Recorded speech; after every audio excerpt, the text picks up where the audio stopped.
les 7 étoiles dans la main droite, dans sa main droite. Celui qui marche au milieu des 7 chandeliers d'or.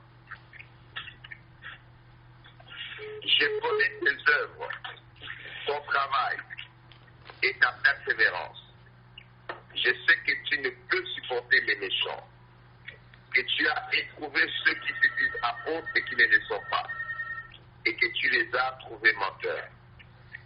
Que tu as de la persévérance, que tu as souffert à cause de mon nom, et que tu n'étais point lassé. Mais ce que j'ai contre toi, c'est que tu as abandonné ton premier amour.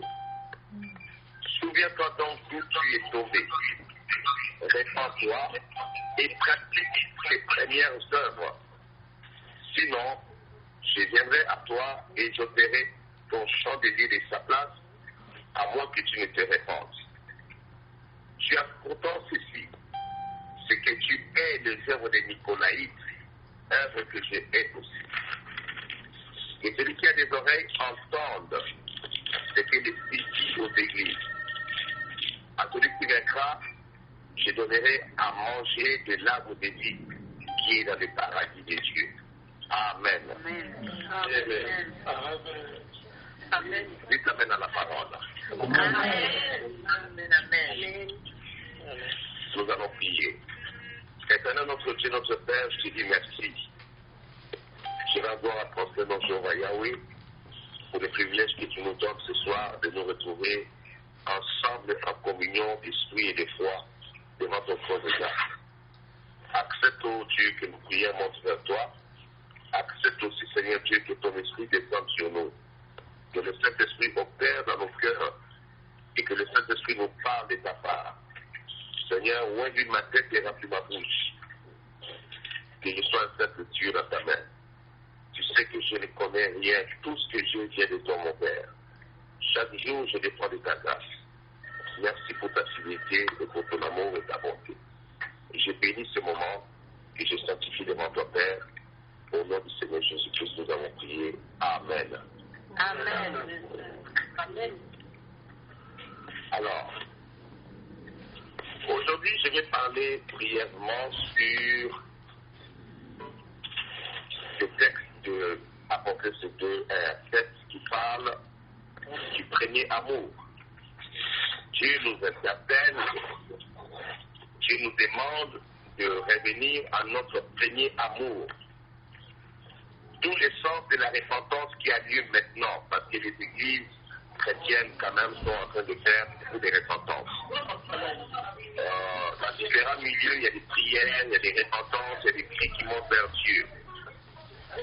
Et tout cela, toute cette repentance doit nous ramener à notre premier amour que nous avons eu pour Dieu, pour le Seigneur Jésus-Christ, pour le Saint-Esprit.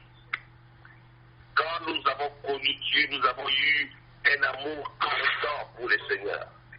Nous avons eu un amour profond pour Jésus-Christ. Nous étions prêts à tout abandonner. Nous étions prêts à tout laisser. Nous avons détourné, nous nous sommes détournés du monde, nous nous sommes détournés même des amis. Nous avons abandonné beaucoup de choses, nous avons jeté des choses, nous avons abandonné plusieurs choses pour que nous soyons attachés seulement au Seigneur. Et toutes les repentances qui sont faites en ce moment, le but de cela, c'est pour ramener le premier amour pour Dieu. Et je le crois. Si toute l'Église revient à son premier amour pour l'Éternel, le premier amour pour Jésus-Christ, le premier amour pour le Saint-Esprit, pour la personne glorieuse du Saint-Esprit, c'est là que je crois que ce réveil que nous espérons pour un espoir. Parce que toute chose concourt au bien de ce qu'aime Dieu. Nous espérons que cela va déclencher quelque chose de puissant dans le spirituel, dans le surnaturel, dans l'Église de Jésus-Christ, sur la face de la terre. Amen. Alors, ici, la Bible nous dit, écrit à l'ange de l'église d'Éphèse. Comme vous savez, l'église d'Éphèse, c'est une église que Paul a été un instrument qui doit utiliser pour bâtir cette église d'Éphèse.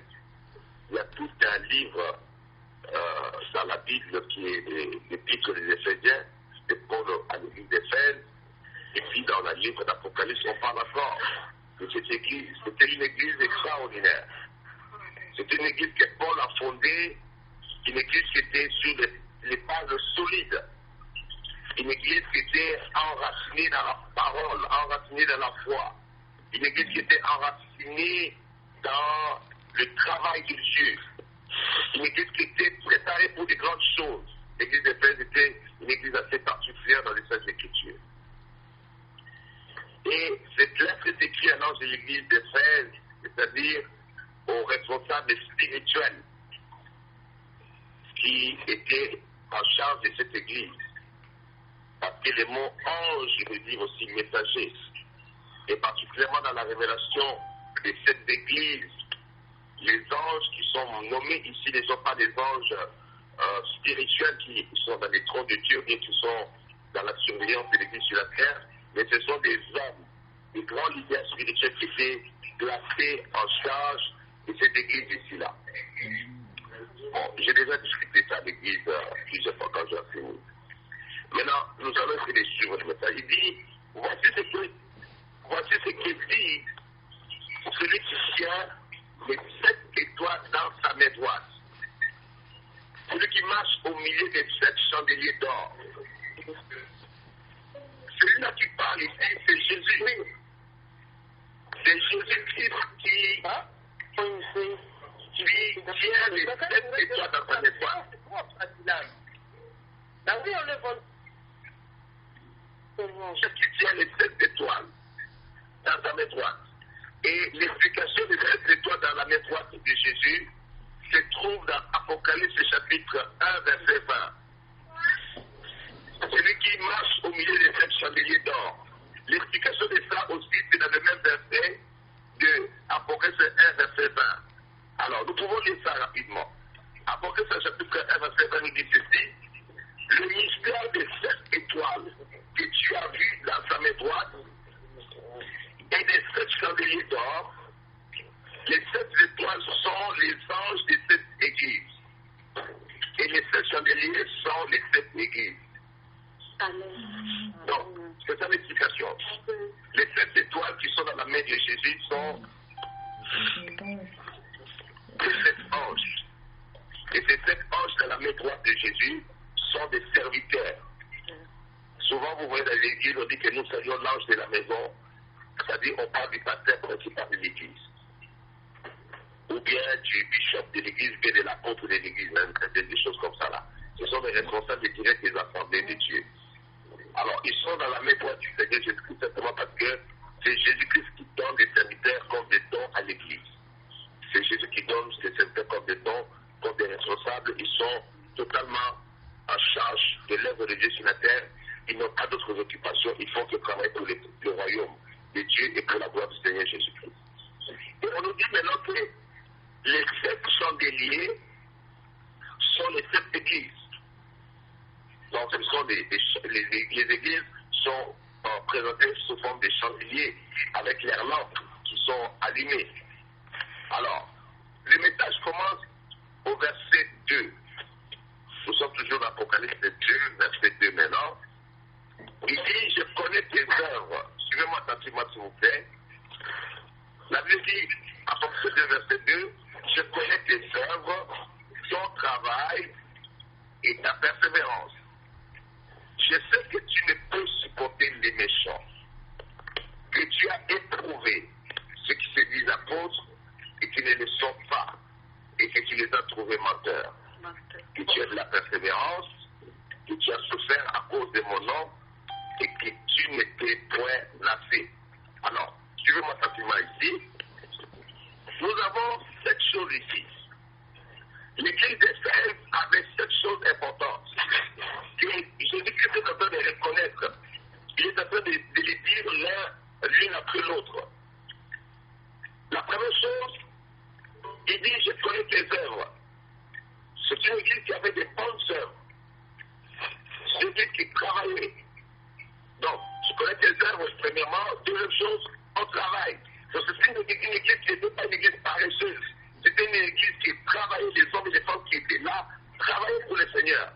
Certainement dans l'évangélisation, dans les activités de l'église, ils étaient très impliqués dans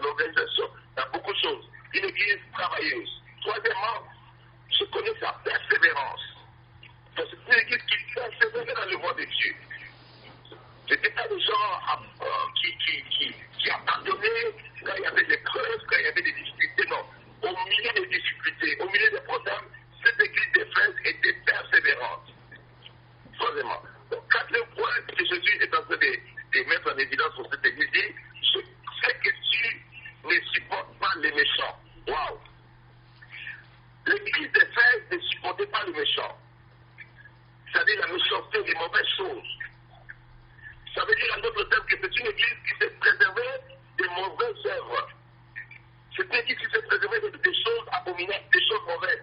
Il repoussait la méchanceté.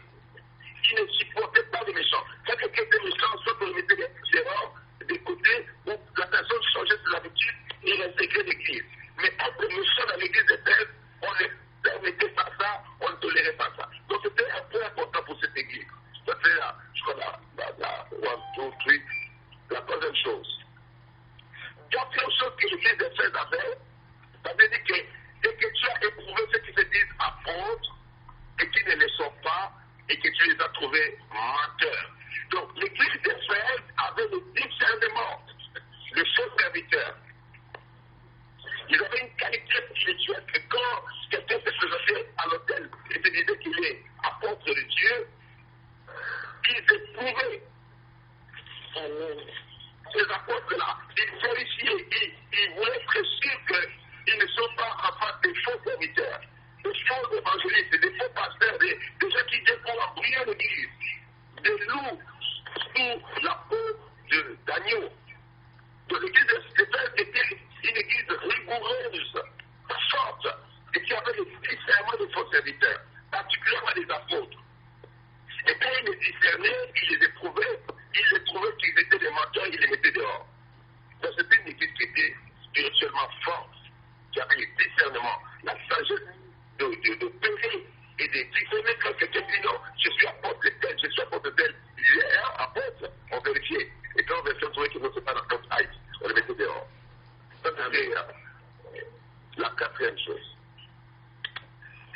La cinquième chose, on répète le chapitre 23, qui c'était l'église de persévérance. Donc, dixième chose, la cinquième chose, je ne sais plus la part. Les œuvres de travail, la persévérance 3, il ne supporte pas les méchants 4, et il discerne les faux apôtres 5. La sixième chose maintenant, il dit, et que tu as souffert à cause de mon nom. L'église des frères était une église attachée au nom de Jésus-Christ, qui ne permettait pas qu'on dise n'importe quoi sur le nom du Seigneur. Et ils ont souffert pour le nom du Seigneur. Certainement, on les persécutait, certainement, on cherchait à les humilier à cause du nom du Seigneur, mais comme nous avons vu, ils étaient une église persévérante, mais ils étaient une église qui a souffert à cause du nom du Seigneur Jésus-Christ. Le Seigneur dit, je sais que tu as souffert à cause de mon nom, parce qu'il portait sur eux le nom de Jésus-Christ. Quand ils se présentaient, ils disaient, nous sommes des chrétiens, nous appartenons à Jésus-Christ. On les persécutait, on leur disait n'importe quoi, on les rejetait. Ils ont souffert pour le nom du Seigneur. Ça, c'était la sixième chose. C'est extraordinaire, mes amis, c'est les choses qui sont dans cette église. Maintenant, la septième chose que Jésus montre cette église, il dit, c'est que tu n'étais pas lassé. Cette église, malgré les difficultés, malgré les recherches, la persécution, les difficultés, cette église ne lâchait pas. Cette église n'abandonnait pas. S'ils étaient en activité, ils continuaient leurs activités. C'était une église qui était déterminée. Ce n'était pas des lâches. Jésus-Christ reconnaît que tu n'as pas lâché. Tu n'étais pas lâché. C'est des gens qui n'abandonnaient pas, qui ne lâchaient pas l'œuvre de Dieu, qui n'abandonnaient pas le travail de Dieu, qui n'abandonnaient pas l'œuvre de Dieu, qui n'abandonnaient pas les services, tout ce qu'ils faisaient dans l'évangélisation, dans les activités, dans les projets. Ils étaient toujours persévérants, ils étaient là.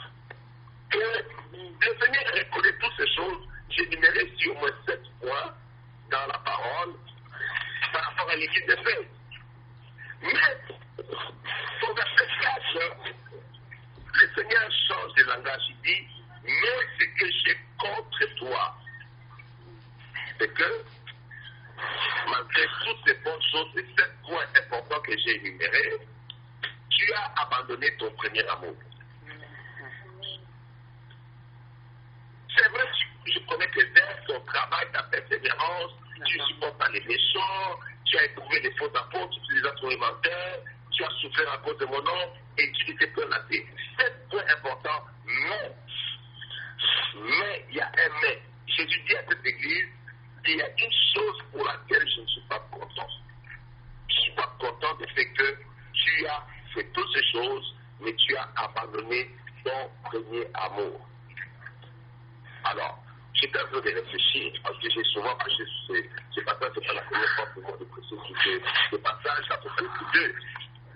Je me suis dit, mais comment quelqu'un peut être persévérant, qui fait le travail de Dieu, qui Dieu reconnaît ses œuvres, qui ne supporte pas les méchants, il éprouve les faux apôtres, et même il souffre pour le nom de Jésus-Christ. Mais il lui manque quand même que son premier amour est absent dans tout ça. C'est qu'il y a un vrai problème. Il y a un sérieux problème. Ce que je disais dans mon introduction tout à l'heure, je suis en train de demander à Dieu la faveur que toutes les repentances qui sont en train d'avoir lieu partout dans le monde, dans les églises chrétiennes, que ce soit en Asie, en Afrique, en Europe, en Amérique du Nord, en Amérique du Sud, que ça puisse ramener le premier amour dans les cœurs des chrétiens. Amen. Je réfléchissais, je me disais, même moi en tant que pasteur, on travaille beaucoup. On est persévérant, on est déterminé, on ne lâche pas le travail de Dieu, on ne se lâche pas, on fait toutes sortes de choses, on souffre des choses pour le nom du Seigneur Jésus-Christ. Mais est-ce que dans tout ce que nous faisons, est-ce que dans tout ce que nous sommes en train de faire, dans toutes nos occupations dans l'église, dans le travail de Dieu, est-ce que nous avons gardé le premier amour? Il savait que cette église de fait était une église puissante, une église forte, a perdu quelque chose de précieux. Et plus important que tous les 7 points que je vais énumérer ici. Je comprenais en lisant les textes que quelqu'un peut souffrir pour le nom de Jésus-Christ, mais manquer l'amour, manquer le premier amour dans son cœur. Quelqu'un peut travailler durement pour le Seigneur, être déterminé, être délassé, faire beaucoup de choses, mais dans son cœur, dans les plus profonds de son cœur, le premier amour a disparu. Et je vois comment les politiciens, ils peuvent mourir pour la doctrine de leur parti politique. Comment ils peuvent mourir pour leurs opinions politiques. Comment les politiciens de façon prêts à souffrir pour leur opinion politique. Dans quelle situation nous sommes aujourd'hui? Les jours sont mauvais, les temps sont mauvais. Dieu nous appelle à chacun d'entre nous que nous retrouvions notre premier amour pour Dieu. Amen. Que nous continuions à travailler, que nous continuions à faire les bonnes œuvres, que nous soyons persévérants dans le travail de Dieu parce que Jésus a loué ces choses. Jésus a reconnu cela. C'est-à-dire qu'il ne faut pas les abandonner. Mais il faut ajouter à cela le premier amour. Parce que je me suis dit, ça risque d'être très dangereux.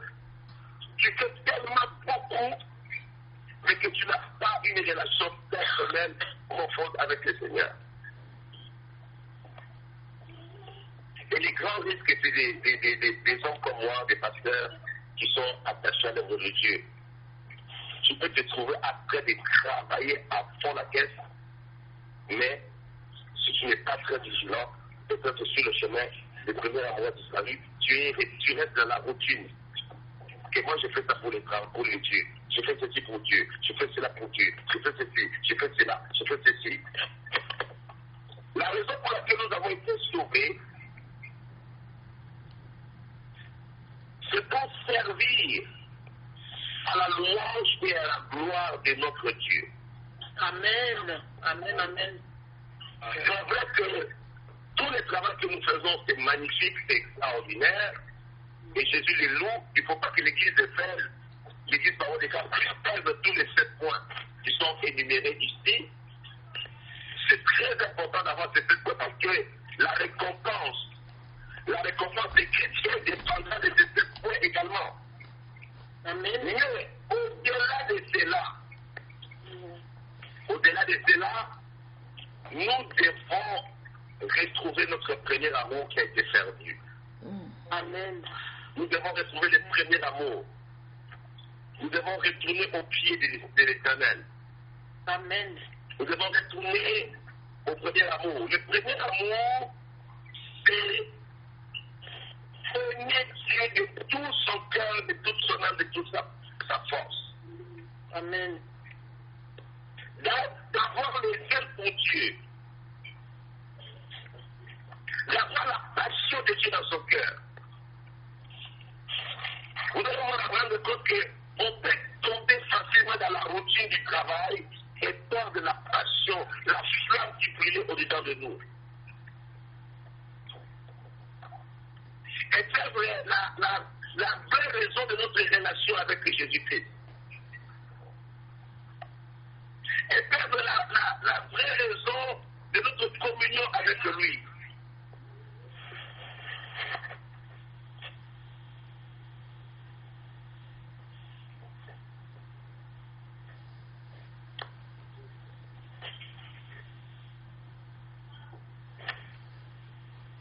Dieu nous a créés d'abord pour lui.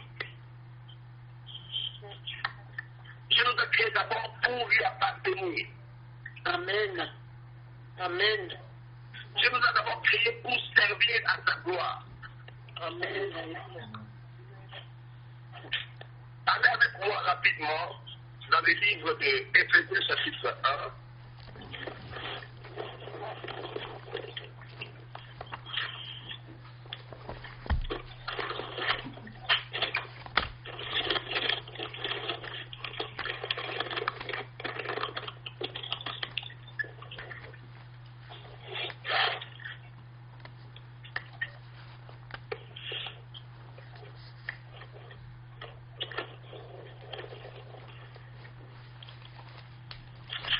Éphésiens chapitre 1, nous lisons directement versets 11 à 12. La Bible dit ceci, en lui nous sommes aussi devenus héritiers, ayant été prédestinés suivant la résolution de celui qui opère toutes choses d'après les conseils de sa volonté, afin que nous servions à la louange de sa gloire, nous qui d'avance avons espéré en Christ. Amen. Nous avons été prédestinés à servir à la louange et à la gloire de notre Dieu, à servir à la gloire de l'Éternel, à être en communion avec lui dans l'adoration, dans la prière. Ce que je veux dire, c'est que Dieu nous appelle à notre premier amour, à retrouver la flamme, la passion que nous avons pour Jésus, l'amour que nous avons pour Dieu au départ de notre foi, les ailes qui brillaient au-dedans de nous. Et si nous travaillons pour Dieu, nous travaillons parce que l'amour de Dieu brillait dans nos cœurs. Et dans cet état particulier, Dieu demande aux chrétiens de retrouver cet amour au travers de l'intimité avec Dieu.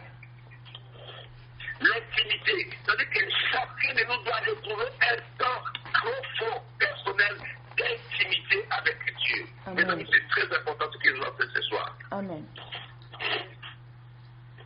Retrouve ton intimité profonde avec le Seigneur. Dieu nous a créés pour servir à la louange de sa gloire. Sois en communion avec lui.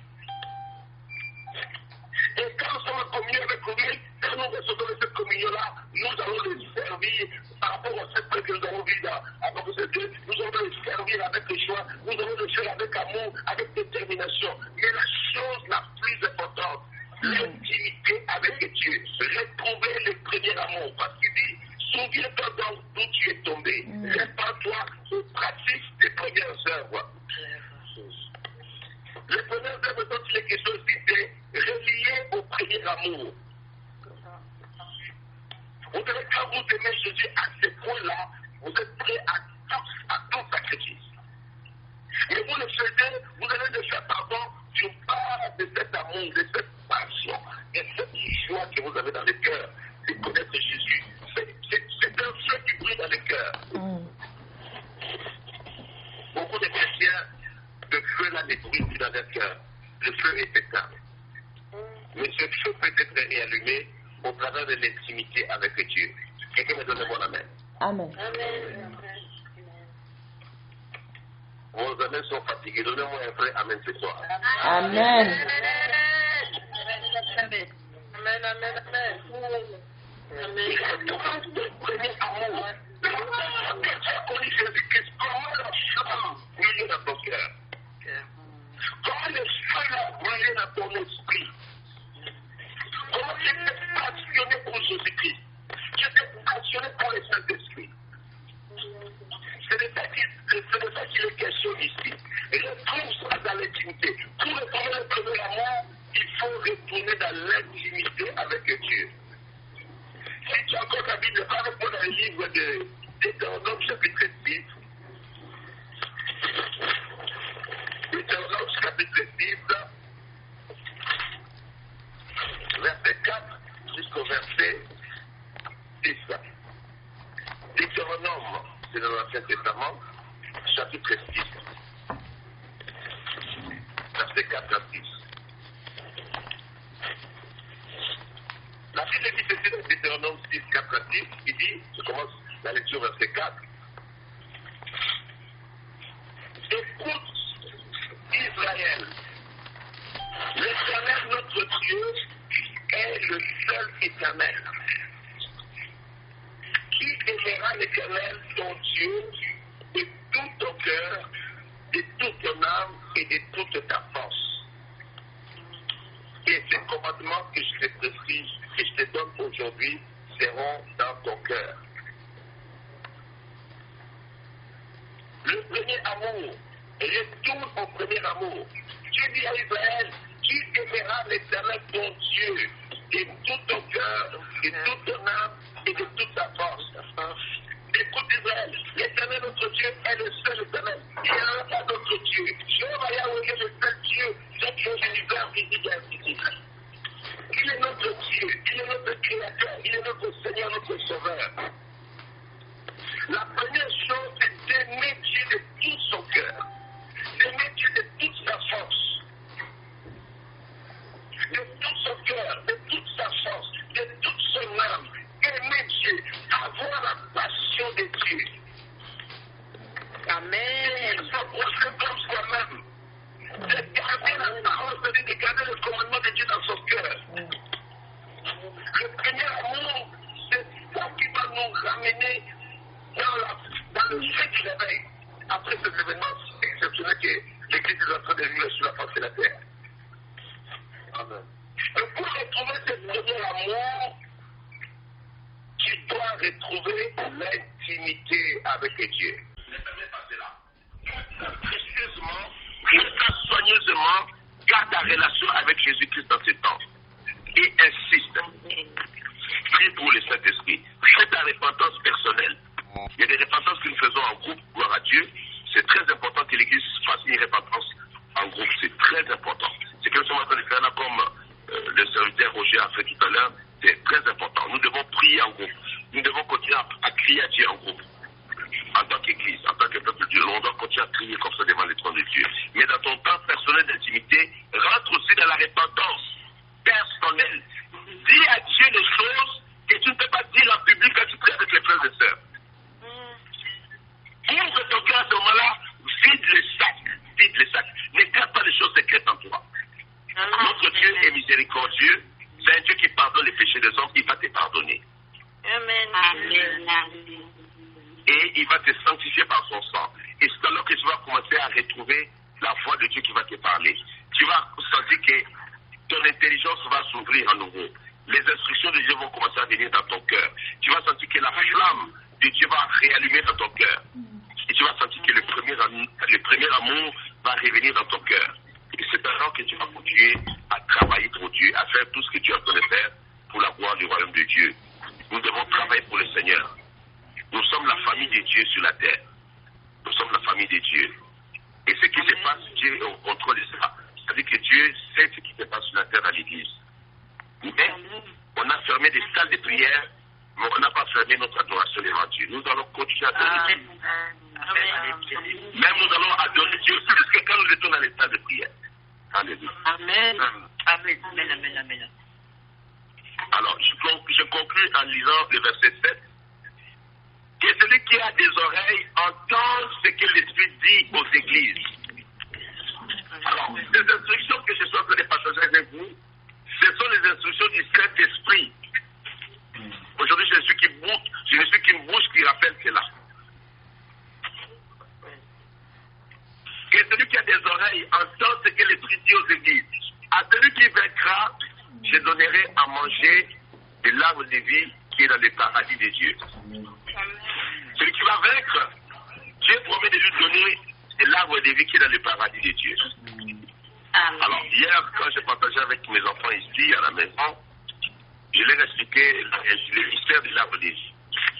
Je ne vais pas m'étaler parce que je suis encore conclu, je ne peux pas rentrer dans les détails profonds avec vous sur ça.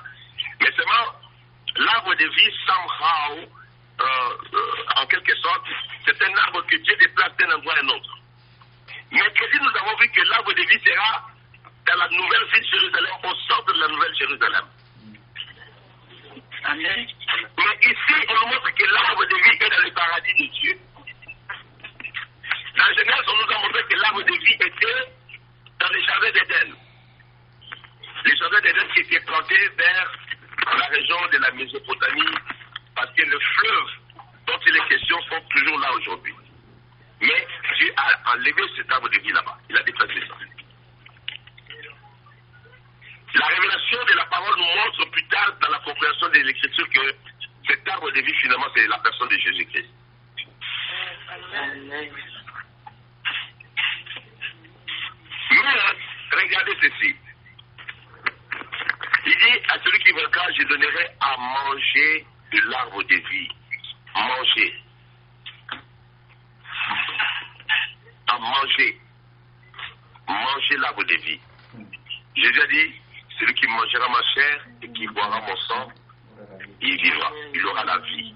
Il ne mourra pas. L'arbre de vie, c'est la vie que Dieu donne à son peuple. Une vie abondante, une vie éternelle.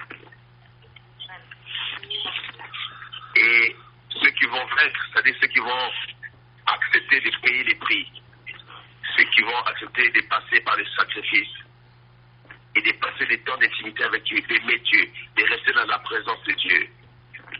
Le Saint-Esprit va les remplir de la gloire de Dieu. Dieu va commencer à leur parler. Ils vont entendre la voix de Dieu comme nous avons vu dans Nombre 7, verset 89. Ils vont être visités par Dieu comme nous avons vu. Daniel a été visité par Gabriel. Non seulement Gabriel a visité Daniel, mais il lui a donné des instructions venant de la part de Dieu. Et il a ouvert son esprit pour comprendre, pour avoir l'intelligence spirituelle. C'est-à-dire dans l'intimité de Dieu, il y a la restauration, il y a beaucoup de choses qui se passent. J'ai pris le Seigneur, le Saint-Esprit, j'ai pris l'Éternel notre Dieu, d'accorder à chacun de nous la grâce de retourner au premier amour, de retourner à notre premier amour. Que le Seigneur que nous servons, que nous aimons, bénisse chacun d'entre nous ce soir. Amen. Amen. Amen. Jérémie a dit ceci. Amen. Amen. Jérémie, le prophète, a dit, Seigneur, tu m'as séduit, et je me suis laissé séduire. Laisse que le Seigneur puisse s'attirer à lui, dans l'intimité. Jérémie a compris, dit, Seigneur, tu m'as séduit, je me suis laissé séduire. Il ne pouvait pas résister à la gloire de Dieu. Il a dit, je me suis laissé parce que je ne pouvais pas résister. Attire-moi vers toi. Attire-moi à toi, Seigneur. Que ce soit notre prière ce soir en disant, Seigneur, attire-moi à toi. Attire-moi dans l'intimité de ta présence. Et renouvelle mon premier amour. Et renouvelle ma force, ma vigueur. Donne-moi encore la passion, la joie que j'avais dans mon cœur de t'appartenir, de dire. Élevons nos voix ensemble et prions au nom de Jésus-Christ, notre Sauveur. Alléluia. Alléluia.